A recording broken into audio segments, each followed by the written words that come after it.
Hello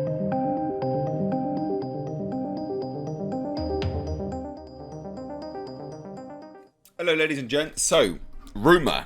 Andy Muschetti's The Flash could wipe the Snyderverse from DCEU canon. Now this has been like peddled around as if it's some great reveal. It's like, well, this was kind of obvious actually. I'm really surprised that anyone is thinking that this is like I mean, it's not a new revelation, is it? Basically, I thought this was a given. I always thought this was a given.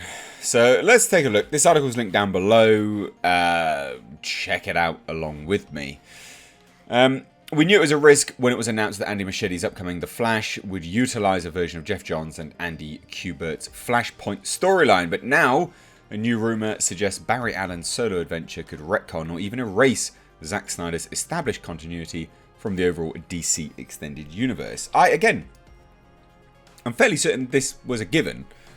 It's not a new rumour. And I don't even like where it's coming from. So it came from Mickey Sutton, whose sources tell him that Warner Brothers wants to uncouple or disconnect the Snyderverse from the DCEU. Well, one, Zack Snyder has said he's moving on. He doesn't want to continue it now. He's done. Which is almost why, like, this, continue the Snyderverse thing is almost disrespectful if you're a fan of Zack Snyder. He's done. He doesn't want to do it anymore. But this was it was a given, wasn't it? Just a given. So confusing. I thought this was obvious, but this to me rings true of.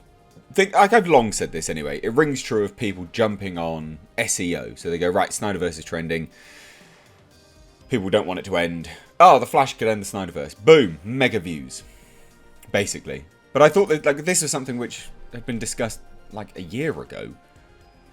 Additionally, in order to make this change happen, Sutton's source reports that the studio will take inspiration from the Flashpoint paradox, the Multiverse, and a dash of 1986's Crisis on Infinite Earths.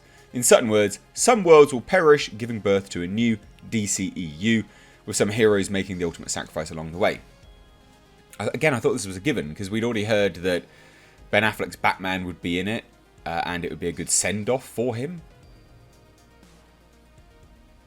We already know that Michael Keaton was supposed to be in it, although he still hasn't even read the script, and he might cancel on it as well. Which, if you didn't know, yep, that's something which he said, because he's really scared of COVID, and he will not be in certain places where COVID is, like, around or something like that. I don't know. Really, really strange, to be honest.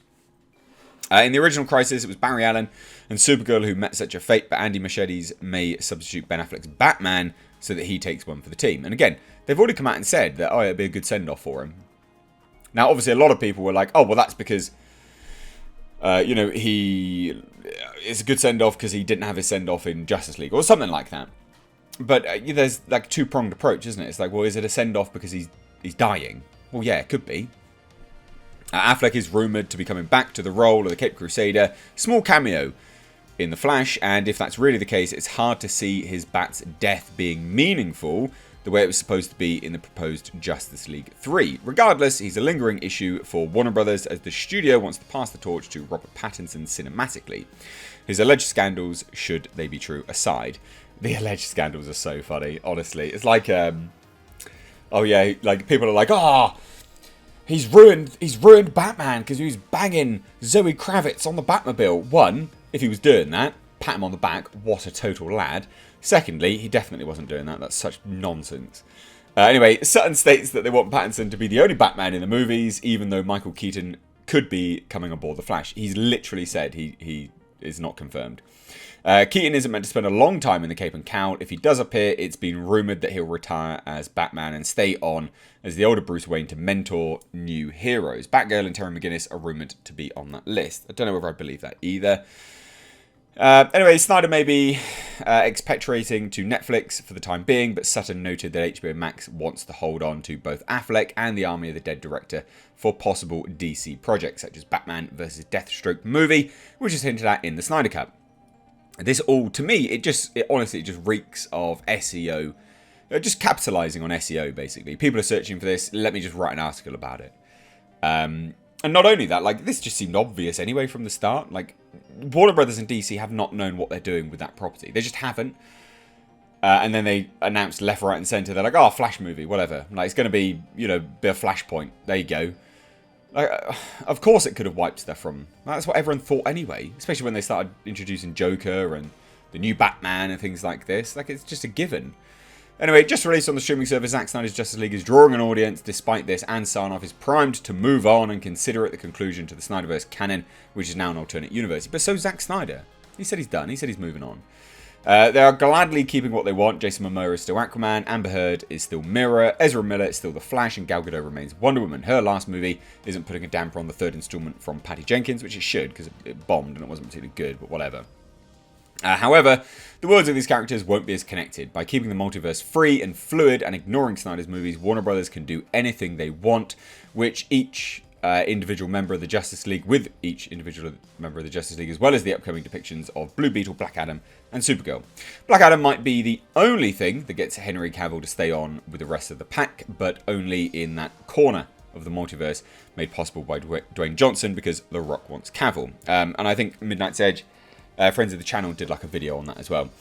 Anyway, that one exception aside, Warner Brothers acknowledges the shaky state of the DC publishing arm and reportedly wants to disregard comics and their canon as easily as they have Snyder. Their desire is to offer diverse product that's not always quite true to their comic book roots, said Sutton's source. Well, that's just a given. Like, no movie has been completely accurate to the source material anyway. Even Marvel doesn't do that. So this just seems like nonsense drivel. Anyway, the comics will simply provide ideas that they can turn into something different, tweak it to reflect times. Again, literally just like Marvel. This is nothing new. Why is people talking about this like this is new? God damn. Anyway, so the Flash could wipe Snyder's universe from canon. I don't see the issue. I don't see that this is like a brand new rumour thing. I think this was a given. I think this was always in the works anyway. Which also, I think it was always in the works anyway. And I think that's 100% why they kept Ezra Miller on. Because they needed to make this movie. Because remember, Ezra Miller like choked out a woman. Which is fucking nonsense.